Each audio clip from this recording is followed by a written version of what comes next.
Hello friends, welcome to our channel আমাদের kitchen. আমি আজকে আপনাদের সাথে শেয়ার করছি মাটন কারির রেসিপি।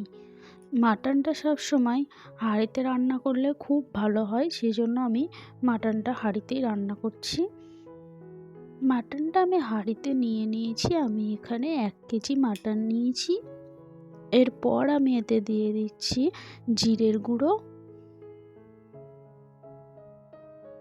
আদা পেস্ট আর কাশ্মীরি লাল লঙ্কার গুঁড়ো, হলুদ গুঁড়ো,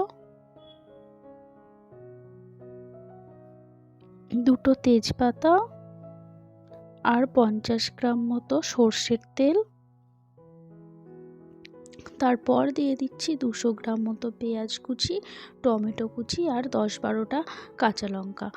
ঝালটা আপনারা আপনাদের পছন্দ মতো দিতে পারেন। তারপরে স্বাদ মতো লবণ দিয়ে এটাকে ভালো করে মিক্সড করে দিচ্ছি।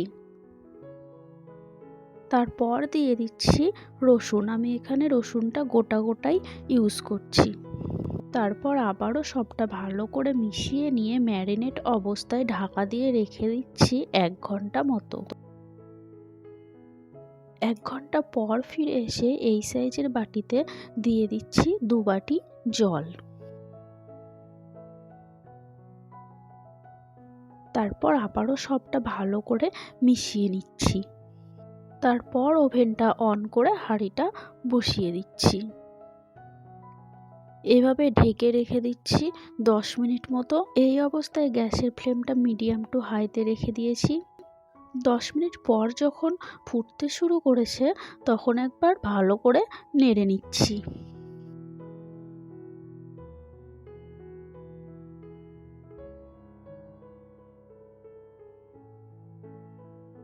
তারপর আবারও ঢাকা দিয়ে রেখে দিচ্ছি। কিছুক্ষণ পর ঢাকনাটা তুলে আবারও একবার নেড়ে নিচ্ছি।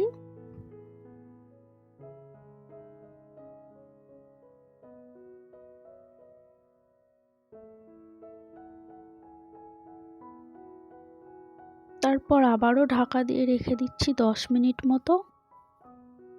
10 মিনিট পর আবারও ঢাকনাটা তুলে একবার নেড়ে নিচ্ছি।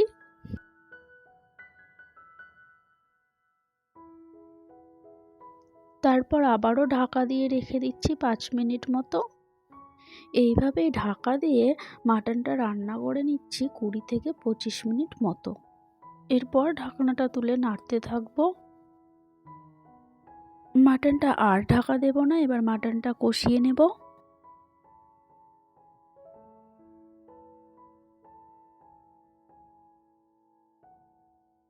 জলটা শুকিয়ে আসা পর্যন্ত মাটনটা নাড়তে থাকবো এইভাবেই।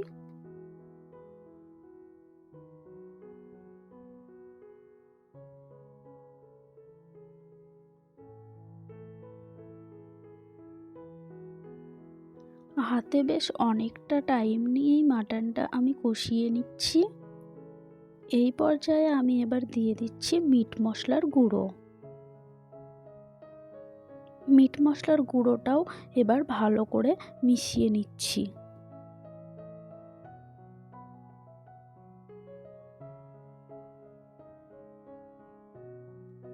তারপর আবারও নেড়ে নিতে থাকবো।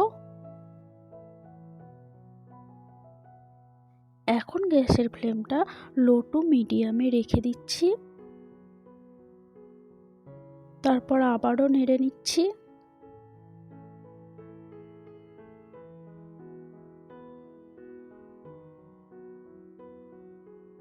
এই পর্যায়ে শুধু নাড়তেই থাকতে হবে, তা না হলে তলে মশলাটা ধরে যেতে পারে।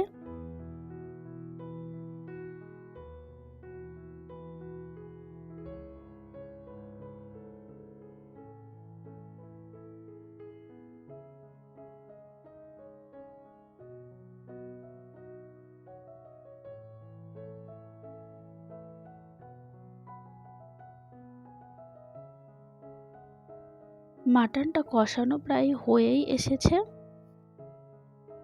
মাটনটা কষিয়ে নিতে আমার টাইম লেগেছে 25 থেকে 30 মিনিট মতো।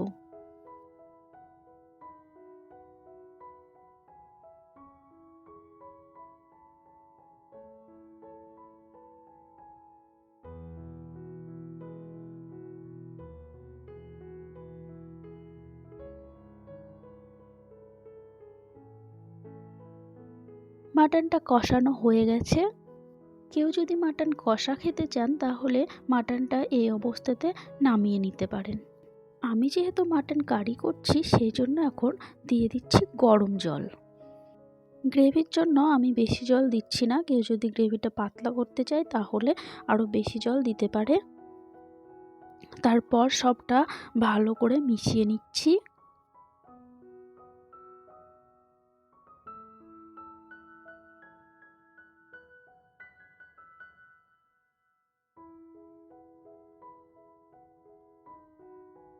এরপর যখন গ্রেভিটা ফুটতে শুরু করেছে তখন গ্যাসের ফ্লেমটা লোতে রেখে ঢাকা দিয়ে রেখে দিচ্ছি 10 মিনিট মতো।